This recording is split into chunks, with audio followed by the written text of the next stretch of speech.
Hello, नमस्कार दोस्तों। आज हम बात करेंगे विप्रो स्टॉक के बारे में।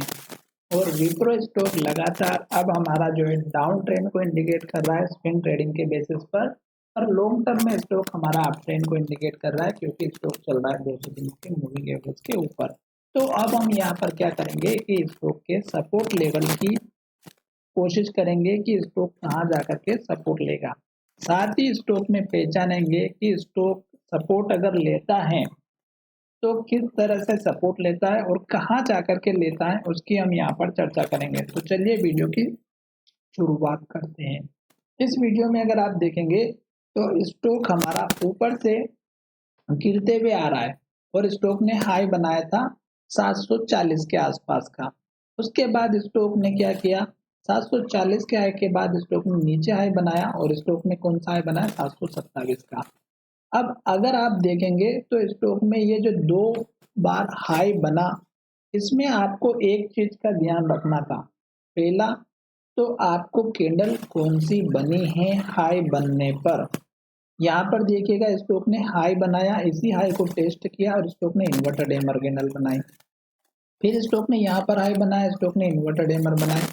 अगर आप यहाँ पर भी देखेंगे बीच में एक और इन्वर्टेड हैमर बनी थी और फिर स्टॉक ने यहाँ पर भी हमारी इन्वर्टेड हैमर या डोजी बनाई।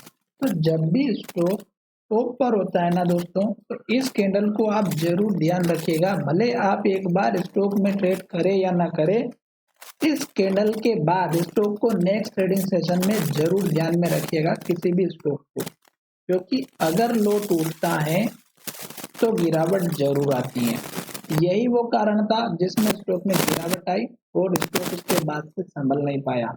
और हाई बनने के बाद जब स्टॉक गिरते गिरते नीचे आता है तो उसके लास्ट के लो का स्टॉप लॉस लेकर के चलिएगा, क्योंकि अगर स्टॉक हमारा एक बार उस लेवल को तोड़ देता है तो स्टॉक में गिरावट आती ही आती है। तो आप देख सकते हैं कि स्टॉक हाई बनाने के बाद यहाँ तक आया था और स्टॉक ने ये लो बनाया था 603 का।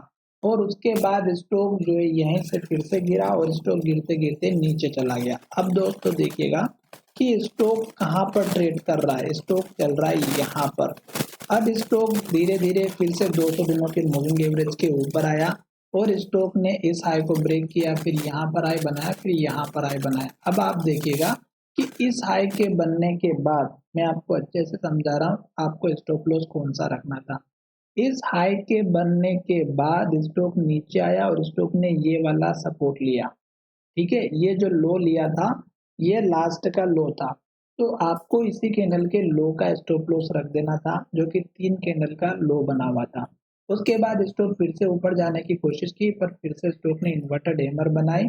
और मैंने कहा था कि स्टॉक अगर हमारा पिछले हाई के नीचे हाई बनाता है और इन्वर्टेड हैमर बनाता है और लो का ब्रेकआउट करता है नेक्स्ट कैंडल में, तो गिरावट आएगी। फिर देखिएगा गिरावट आई और इस लो के बाद से स्टॉक में और भी गिरावट देखने को मिली। फिर स्टॉक संभल नहीं पाया और अभी तक स्टॉक नीचे की तरफ जा रहा है। फिर स्टॉक ने इस कैंडल के हाई पर हमारा फिर से हमारा हैमर कैंडल बनाया और हमारा यहाँ पर क्या काम था कि स्टॉक अगर यहाँ से रिवर्स ले लेता है तो बहुत अच्छी बात है, जो कि हमें यहाँ पर एक मेजर सपोर्ट लेवल भी मिल जाता अगर स्टॉक हमारे इस लेवल को सपोर्ट करता तो। पर स्टॉक ने ऐसा नहीं किया, स्टॉक ने इस लेवल को भी तोड़ा और स्टॉक ने यहाँ पर लो बना दिया और स्टॉक अब लगातार रेड कैंडल बना रहा है और लो बना रहा है। तो जब तक स्टॉक रेड कैंडल बना रहा है, लो बना रहा है, तब तक तो आपको बिल्कुल भी ट्रेड नहीं करना है। सिंपल सी बात है, ठीक है। अब ये जो लो है, ये लो अगर रेड कैंडल के साथ में बनता रहेगा तो हमें वेट करना। एक सपोर्ट लेवल यहाँ पर बन सकता है जो कि 467 का है, जो कि पहले भी स्टॉक ने बहुत बार सपोर्ट लिया था। ठीक है, तो 467 का एक छोटा सा सपोर्ट लेवल लेकर के चलिएगा। हम पुराने लेवल्स के माध्यम से सपोर्ट लेवल निकालेंगे। उसके बाद स्टॉक का ये जो लेवल है यहाँ पर हमारा सपोर्ट बन सकता है, जो हमारा 446 का है। तो ये दो तो हो गए आपके सपोर्ट लेवल। अब मेजर सपोर्ट लेवल आपका कौन सा बनेगा दोस्तों, वो बनेगा हमारा यहाँ पर 200 दिनों का मूविंग एवरेज का। जैसे स्टॉक इसके आसपास आएगा तो आपको ध्यान में रखना है कि स्टॉक का मूविंग एवरेज कहाँ पर ट्रेड कर रहा है। मतलब शेयर कहाँ पर ट्रेड कर रहा है जब मूविंग एवरेज की प्राइस उसके आसपास होती है। तो अब देखिएगा मैंने ये जो लेवल्स बताए हैं इसमें अगर आप देखेंगे तो ये भी एक हमारा पहले लो बना हुआ है, तो ये लेवल जो यहाँ पर ट्रेड हुआ था तो ये आप एक रेंज लेकर के चल सकते हैं 443 रुपए से लेकर के 447 के बीच का मेजर सपोर्ट लेवल आपका यहाँ पर बनेगा। अब ये लेवल क्यों बनेगा दोस्तों, ये भी मैं आपको अच्छे से थोड़ा सा एक्सप्लेन करने की कोशिश करूंगा। तो यहाँ पर देखिएगा कि स्टॉक ने इस लेवल पर सपोर्ट लिया, ऊपर गया, फिर जब लेवल टूट करके यहाँ सपोर्ट लिया, नीचे बनाया लो, तो स्टॉक ऊपर जाने की कोशिश की थी, तो यहीं से स्टॉक ने रिवर्सल दिखाया और दूसरी बार फिर जब स्टॉक आया तो फिर से यहाँ से रिवर्सल मिला।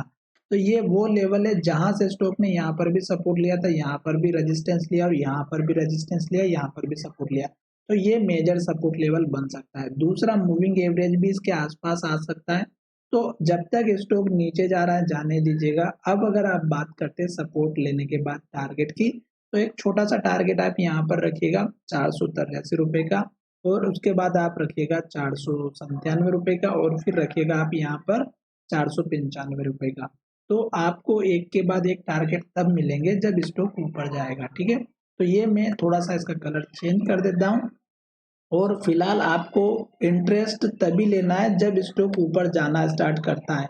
इसके पहले आप ना ही लें, क्योंकि स्टॉक नीचे जा रहा है तो डेफिनेटली हमें नीचे की तरफ देखना है। जब अगर आप आगे की तरफ चल रहे हो तो हमें आगे की तरफ ही देखना है, ना कि पीछे की तरफ। तो अभी स्टॉक नीचे जा रहा है तो नीचे जाने दीजिएगा, आप इस स्टॉक में एंट्री ना लें जब तक रेड कैंडल बना रहा है, लो बना रहा है। आशा करता हूँ कि मेरा ये वीडियो पसंद आया होगा, और अगर वीडियो पसंद आया है तो चैनल को जरूर सब्सक्राइब करें। चलिए मिलेंगे नई वीडियो में, धन्यवाद।